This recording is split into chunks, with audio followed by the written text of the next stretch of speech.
चलिए शुरुआत करते हैं आज के न्यूज़पेपर की। पहली न्यूज़ हम देखने वाले हैं मुलायम सिंह यादव से संबंधित। मुलायम सिंह यादव की डेथ हो गई है। ठीक है। समाजवादी पार्टी के ये संस्थापक रहे थे और 3 बार यूपी के मुख्यमंत्री रहे हैं। मुलायम सिंह यादव की डेथ हो गई है। काफ़ी लंबे समय से ये बीमारी से जूझ रहे थे। लगभग 70-80 साल की इनकी उम्र हो गई थी। तो देखा जाए ना तो ये इतने ज़्यादा चर्चा में इसलिए भी रहे हैं क्योंकि ये भारत के रक्षा मंत्री भी रहे थे।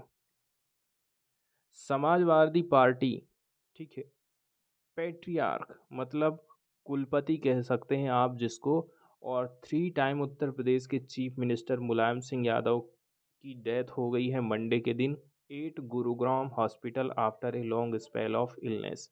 ही वास 82 साल की उम्र में इनकी डेथ हो गई है।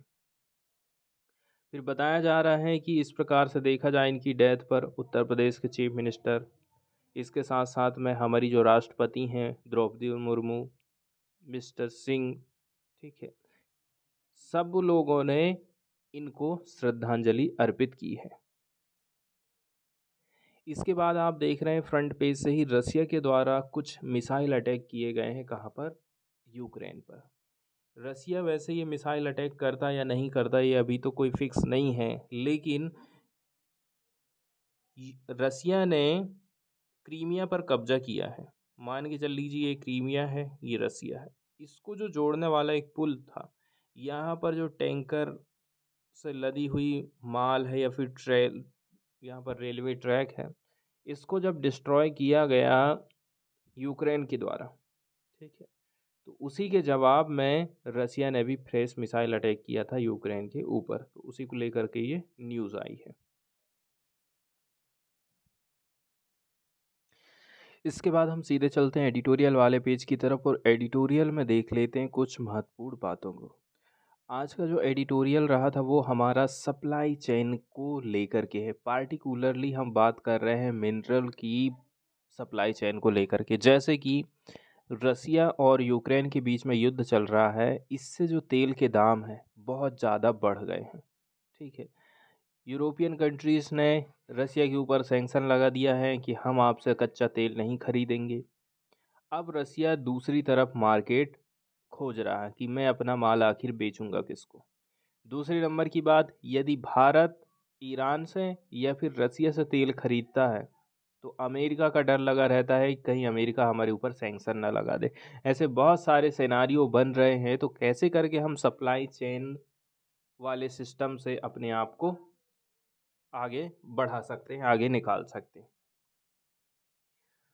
तो आप देखोगे इंडिपेंडेंस डे के दिन प्रधानमंत्री नरेंद्र मोदी जब एड्रेस कर रहे थे भारत को, तो उस टाइम में उन्होंने जोर दिया था कि हम भारत को आत्मनिर्भर बनाना चाहते हैं एनर्जी के सेक्टर में। हम फोकस करेंगे क्लीन एनर्जी टेक्नोलॉजी की तरफ। इसका मतलब ये है हम कोयले से जो बिजली बना रहे हैं उसका यूज़ नहीं करेंगे। दूसरे नंबर की बात, हमें फोकस करना पड़ेगा कि हमारी जो गाड़ियाँ चल रही हैं वो इलेक्ट्रिक वाली रहें। इसके अलावा ज़्यादा से ज़्यादा हमें पेड़ पौधे लगाने की ज़रूरत है, हमारा ग्रीन कवर को बढ़ाने की ज़रूरत है, तब जाके हम क्लीन टेक्नोलॉजी की तरफ आगे बढ़ सकते हैं। उन्होंने कंसर्न जाहिर किया था pricing and availability of oil and gases को लेकर के, क्योंकि यूक्रेन क्राइसिस कंटिन्यू है to fuel global policy debates on energy security. इसी के चलते चलते पूरे विश्व भर में डिबेट चल रही है कि कैसे करके फूड सिक्योरिटी और एनर्जी सिक्योरिटी को हम मेंटेन करके चलेंगे, कैसे करके हम अपने देश की लोगों का पेट भरेंगे, कैसे करके उनको सस्ता तेल हम प्रोवाइड कर पाएंगे। तो ये काफ़ी चुनौती भरा काम हो जाता है। हालांकि स्वच्छ ऊर्जा आपूर्ति श्रृंखला की नाजुकता देशों के लिए जीवाश्म ईंधन पर निर्भरता को कम करने के रास्ते से को स्पष्ट करती है। लेकिन यहाँ पर दिक्कत ये हो गई है, देखिए, एक तरफ तो हमें तेल, कोल ये सब नहीं मिल पा रहा है, और दूसरी तरफ ऐसा है कि हम क्लीन एनर्जी की तरफ भी नहीं बढ़ पा रहे हैं। मतलब अभी देश बिल्कुल भी क्लियर नहीं कर पाया है कि हमको आखिर करना क्या है। अब आप ये देखोगे कि जो इन्फ्लेशन वाला प्रेशर है क्यों? क्योंकि तेल और गैस के जो दाम है ना वो कम ज़्यादा उतार चढ़ाव यहाँ पर होते रहता है। इसी के चलते चलते बहुत बड़ा रिस्क आ गया है मैक्रो इकोनॉमिक ग्रोथ और स्टेबिलिटी में। पार्टिकुलर फॉर इंडिया की हम बात कर रहे हैं जो कि इम्पोर्ट डिपेंडेंट माना जाता है, क्योंकि हम 85% ऑयल खरीदते हैं and half of its gases need. मतलब जितनी भी गैस हम यूज़ कर रहे हैं उसका 50% हिस्सा तो हम बाहर से खरीद रहे हैं। इसीलिए कुछ की मिनरल्स हैं, इसलिए कुछ खनिज तत्व हैं जैसे कि लिथियम, कोबाल्ट, निकेल और रेयर अर्थ मेटल्स, ये क्रिटिकल हो जाते हैं for building resilient and indigenously supply chain for clean energy technology. Clean energy technology यदि हम अपने देश में ही बनाना चाहते हैं, हम किसी के ऊपर निर्भर नहीं रहना चाहते हैं, तो हमें इन पर जोर देना पड़ेगा। Lithium, cobalt, nickel, rare earth metals, ये बहुत इम्पोर्टेंट है कि इनको हमें खोज करना है और इनका ही हमें अपने देश में यूज़ करना है। अब हम जो देख रहे हैं वर्ल्ड लेवल पर जो सप्लाई चेन प्रभावित हो रही है, आखिर ऐसा हो क्यों रहा है? हम ये कह रहे हैं कि जो सप्लाई चेन है काफ़ी आसान तरीके से चलते रहना चाहिए। हमें किसी चीज़ की ज़रूरत है, हम बाहर से मंगवा ले रहे हैं, सही दाम में मंगवा ले रहे हैं, लेकिन ऐसे कौन कौन से चैलेंजेस हमें फेस करने पड़ रहे हैं? तो पहले नंबर की बात ये है, जो भी रिज़र्व है, जो चीज़ भी हम बात कर रहे हैं कि भारत में यदि कहीं पर रिज़र्व है या फिर भारत कहीं से मंगा रहा है और उस देश में उसका रिज़र्व है, वो ज़्यादातर कंसंट्रेट रहता है एक ऐसे रीजन में जो कि जियोपॉलिटिकली रूप से काफ़ी सेंसिटिव माना जाता है, या फिर उसको डर रहता है poorly from an ease of doing business perspective. Ease of doing business perspective का भी उसको डर लगा रहता है, इसके चलते चलते भी सप्लाई चेन प्रभावित हो जाती है। सेकेंड नंबर की बात यह है, ए portion of existing production is controlled by Jio strategic competitor. इसमें यह बताया जा रहा है कि जो ज़्यादातर प्रोडक्शन का हिस्सा है वो बड़े बड़े देश जो कि जियो स्ट्रेटजिक कॉम्पिटिटर माने जाते हैं वो पैदा कर ले रहे हैं, वो उसको कंट्रोल कर ले रहे हैं। एग्जाम्पल के तौर पर चाइना वेल्ड्स कंसिडरेबल इन्फ्लुएंस इन कोबाल्ट माइनिंग। जैसे कि China democratic Republic of Congo में वहाँ के प्रोडक्शन को कंट्रोल कर सकता है। क्यों? क्योंकि वो बेल्ट एंड रोड इनिशिएटिव को प्रोग्राम को चला रहा है, तो हो सकता है उसके उत्पादन का कंट्रोल वो अपने हाथ में ले ले और वो बोल दे कि कहाँ आपको भेजना है, यहाँ आपको माल नहीं भेजना है। कुल मिलाकर के चाइना उस देश के ऊपर अपना कंट्रोल बैठा सकता है। इस प्रकार के भी चैलेंजेस हमको दिखाई देते हैं। तीसरे नंबर की बात यह है, फ्यूचर माइन प्रोडक्शन की हम बात कर लें। ठीक है, फ्यूचर माइनिंग प्रोडक्शन की बात कर लें, वो जनरली टाई अप हो जाती है offtake agreements. Offtake agreements के द्वारा मतलब एडवांस में ही क्या हो जाता है कि कोई भी देश माल खरीद लेता है उसकी आपूर्ति करने के लिए, ऐसा भी हमको दिखाई देता है। इसलिए सप्लाई चेन हमारी प्रभावित हो जाती है, हमें नहीं मिल पा रहा क्योंकि अमेरिका पहले से ही उस चीज़ को खरीद चुका है।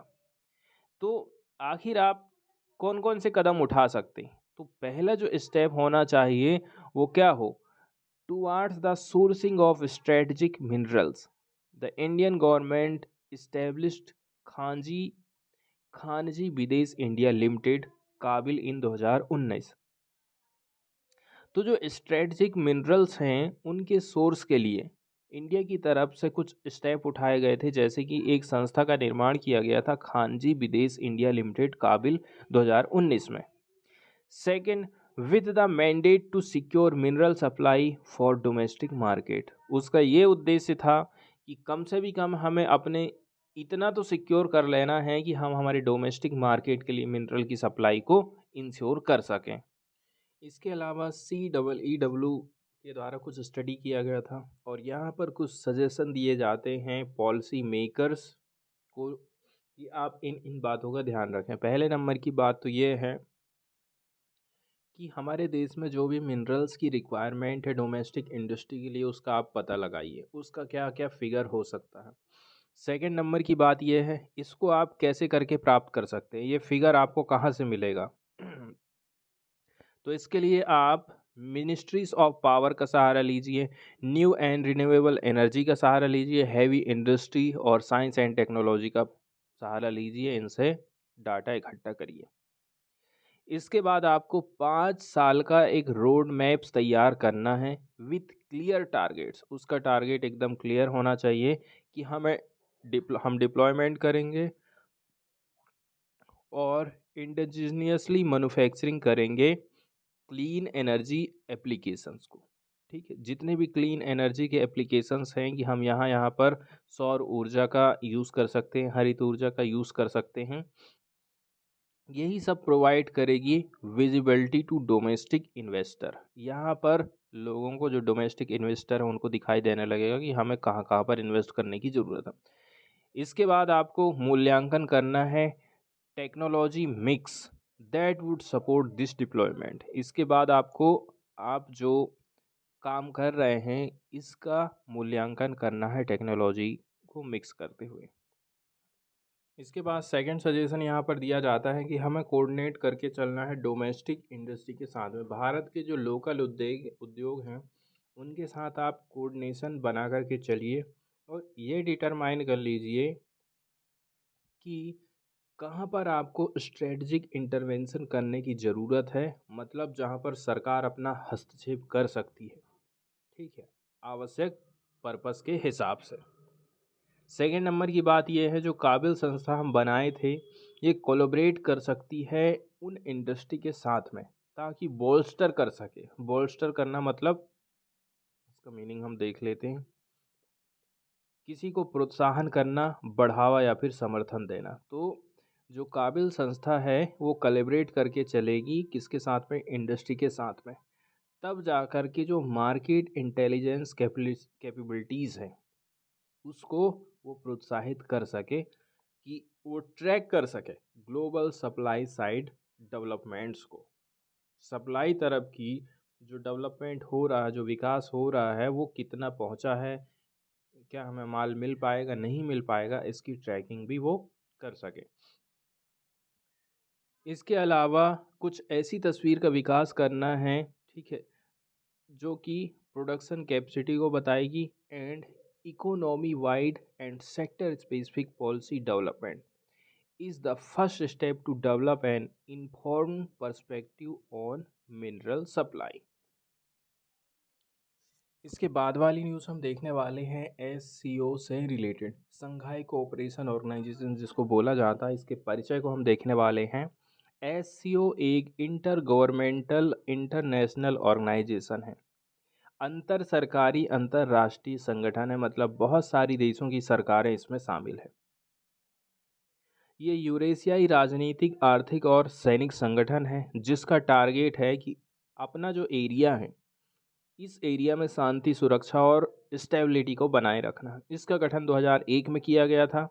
SCO का जो चार्टर है, मतलब इसके जो भी नियम कानून बनाए गए हैं, 2002 में इन पर साइन किया गया और 2003 में इनको हमने लागू कर दिया था।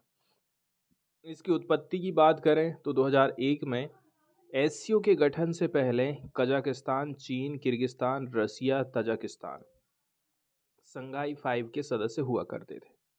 संघाई 5 मतलब 1996 का उद्भव, सीमा के सीमांकन, देशों की जो बाउंड्री है वहाँ पर अपन को लाइन बनाना है कि भाई आपकी ये है, हमारी ये है। दूसरे नंबर की बात यह है कि आप वहाँ से विसैन्यीकरण कर दीजिए, सेना वहाँ आपको लगाने की ज़रूरत नहीं है। तो इन्हीं के बीच में बातचीत हो रही थी, इसी के रूप में संघाई 5 का जन्म हुआ था, जिसे 4 पूर्व सोवियत गणराज्यों द्वारा चाइना के साथ सीमाओं पर स्टेबिलिटी सुनिश्चित करने के लिए आयोजित किया गया था। फिर 2001 में संगठन में उज्बेकिस्तान शामिल हो गया। संघाई 5 का नाम बदल करके हमने कर दिए SCO, संघाई कोऑपरेशन ऑर्गेनाइजेशन। 2017 में भारत और पाकिस्तान इसके सदस्य बन गए थे। सदस्यता की यदि हम बात करें तो वर्तमान में इसके सदस्य देशों में कजाकिस्तान, चीन, किर्गिस्तान, रूस, तजाकिस्तान, उज्बेकिस्तान, भारत, पाकिस्तान और ईरान शामिल है। संरचना की यदि हम बात करें तो राष्ट्र प्रमुखों की परिषद होती है एक। SCO की सबसे ऊपर वाली बॉडी है जो अन्य देशों और अंतर्राष्ट्रीय संगठनों के साथ अपनी इंटरनल एक्टिविटी के माध्यम से बात करेगी और अंतर्राष्ट्रीय मुद्दों पर विचार करेगी। एक होती है शासन प्रमुखों की परिषद। एससीओ के अंतर्गत आर्थिक क्षेत्रों से जो मुद्दा है, रुपए पैसे वाला बजट वाला जो मुद्दा है, उस पर बातचीत यही करेगी और बजट को मंजूरी देती है। फिर आ जाती है विदेश मंत्रियों का भी एक ग्रुप है, तो डेली डेली के जो मुद्दे हैं उन पर विचार करने का काम करता है। इसके बाद आता है रैट्स, क्षेत्रीय आतंकवाद रोधी संरचना। आतंकवाद, अलगाववाद, पृथकतावाद, उग्रवाद, चरमपंथ से लड़ाई लड़ने के लिए संगठन बनाया गया है। फिर आ जाता है संघाई सहयोग संगठन का सचिवालय, तो ये सूचनात्मक, विश्लेषणात्मक, संगठनात्मक सहायता प्रदान करता है। इसको हमने बनाए हैं बीजिंग में। इसकी ऑफिशियल लैंग्वेज कौन कौन सी हैं? रसिया और चीनी इसकी लैंग्वेज है। अब हम चलते हैं न्यूज़ की तरफ और देख लेते हैं न्यूज़ में क्या बताया जाता है। तो बताया जा रहा है पाकिस्तान पार्टिसिपेट करेगा एससीओ की क्लोजिंग सेरेमनी में। तो एससीओ की तरफ से एंटी टेरर एक्सरसाइज होस्टेड की जाएगी इंडिया के द्वारा। उसमें पाकिस्तान लास्ट में आने वाला है। अधिकारियों की तरफ से ये कन्फर्मेशन मिला है कि कंट्री का जो डेलीगेशन है उसको इनवाइट किया जा गया है कि वो एक्सरसाइज करे, जिसका उद्देश्य है हमें बिल्ड करना है एक सिनर्जी। सिनर्जी का मतलब होता है तालमेल। Counter terrorism forces of SCO RATS member countries और India participated in JATE 2021 hosted by the Pakistan. तो जिस प्रकार से इंडिया ने भी पार्टिसिपेट किया था, जिसको होस्ट किया था पाकिस्तान ने, ठीक इसी प्रकार से टेररिज्म से निपटने के लिए पाकिस्तान को भी इनवाइट किया गया है। Pakistan has been invited to the closing ceremony on 13 October of the ongoing joint anti-terror exercise, जिसको शॉर्टकट में जेट बोलते हैं, within the ambit of Shanghai Cooperation Organization being hosted by India, official and diplomatic sources confirm। तो इसको jet में participate करने के लिए बुलाया गया है और ये जो जेट की एक्सरसाइज है एससीओ के अंतर्गत ही की जा रही है।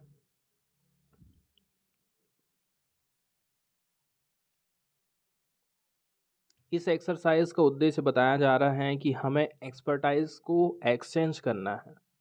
इसके अलावा बेस्ट प्रैक्टिसेस को अपनाना है, बिल्ड करना है तालमेल counter terrorism forces of SCO RATS member countries और इन्हेंस करना है capabilities of for conducting anti terrorism operation. Counter करना है अदर सिक्योरिटी थ्रेट्स को collectively and NSG said in a statement. कुल मिलाकर के आतंकवाद से हम कैसे करके निपट सकते हैं, क्योंकि हर देश में किसी न किसी प्रकार से आतंकवादी हमला होने की संभावना रहती ही है। तो उसको आप कैसे करके टैकल करोगे, उसके लिए एक्सरसाइज का आयोजन किया जाना बहुत ज़्यादा ज़रूरी है। तो मई के महीने में counter terror officials of Pakistan, Russia, China और 4 सेंट्रल एशियन कंट्रीज ये मिले थे दिल्ली में under the structure as India assume its role as chairperson of SCO RATS mechanism in October 2021। तो JAT इज क्या है? एनुअल काउंटर टेररिज्म एक्सरसाइज है जिसको हेल्ड किया जाता है within framework of SCO RATS. एक और न्यूज़ हम काफ़ी महत्वपूर्ण देखने वाले हैं। केंद्र सरकार की तरफ से लॉन्च किया गया है 24/7 टेली मेंटल हेल्थ सर्विस को। तो क्या है ये सर्विस और किस प्रकार से लोगों को बेनिफिट प्रोवाइड करने वाली है? जम्मू एंड कश्मीर, लद्दाख, गुजरात और तमिलनाडु ये उन 20 स्टेट और यूनियन टेरिटरीज़ में हैं जिनको टेली मेंटल हेल्थ प्रोग्राम के अंतर्गत लाया गया है। यहाँ पर लॉन्चिंग की गई है on the occasion of world mental health day on Monday. Tele mental health assistance और नेटवर्किंग अक्रॉस द स्टेट, मतलब टेली MANAS एक इनिशिएटिव है किसकी तरफ से? हेल्थ मिनिस्ट्री की तरफ से। इसको वर्चुअली लॉन्च किया गया था कर्नाटक गवर्नर थावर चंद गहलोत के द्वारा। The central government aims to open at least 1 Tele MANAS cell in each state union territory मतलब इसमें बताया जा रहा है हर केंद्र शासित प्रदेश में, हर राज्य में हम इस प्रकार की सेंटर खोलने वाले हैं। एक टोल फ्री 24/7 हेल्पलाइन नंबर रहेगा 1441 6 14416 has been set up, allowing callers to select the language of their choice for availing the services। इस नंबर पर आपको कॉल करना है 14416 पर, और आप लैंग्वेज सिलेक्ट करिए। इसके बाद आप मेंटल हेल्थ से संबंधित जानकारी प्राप्त कर सकते हैं। अगली न्यूज़ हम देखने वाले हैं नोबेल पुरस्कार से संबंधित। तो 3 अर्थशास्त्रियों को इकोनॉमिक्स के सेक्टर में नोबेल पुरस्कार की घोषणा की गई है। तो 3 अमेरिका के अर्थशास्त्री हैं, बेन बर्नांक, डगलस डायमंड और फिलिप डायविक को 2022 के इकोनॉमिक्स के नोबेल पुरस्कारों के लिए चुना गया है। Royal Swedish academy of sciences ने बैंक और फाइनेंशियल संकट से जुड़े क्षेत्रों में रिसर्च के लिए इन अर्थशास्त्रियों को इस साल के नोबेल पुरस्कार इकोनॉमिक के सेक्टर के लिए चुना है। बेन बर्नांक की बात करें, एक अमेरिकी अर्थशास्त्री हैं और 2006 से 2014 तक यूएस फेडरल रिजर्व के चेयरमैन रह चुके हैं। जब 2008 में दुनिया की प्रमुख अर्थव्यवस्थाएं आर्थिक मंदी की चपेट में आई थी, तो बर्नांक उस वक्त फेड रिजर्व के चेयरमैन थे। उन्हें 2009 में times person of the year भी चुना गया था। डगलस डायमंड की हम बात करें, तो University of Chicago Booth School of Business में एसोसिएट प्रोफेसर, मतलब फाइनेंस के सेक्टर में हैं। वहीं Philip Dybvig University of Saint Louis के ओलिन बिजनेस स्कूल में बैंकिंग और फाइनेंस के प्रोफेसर हैं। इन दोनों प्रोफेसरों ने संयुक्त रूप से एक सैद्धांतिक मॉडल बनाया था। इस मॉडल में ये बताया गया है कि सोसाइटी के लिए बैंक क्यों ज़रूरी है और उनसे जुड़ी प्रमुख चिंताएं किस प्रकार से हैं। इकोनॉमी के सेक्टर में इस साल के नोबेल पुरस्कार विजेताओं को 10 दिसंबर को स्टॉकहोम में एक कार्यक्रम में सम्मानित किया जाएगा।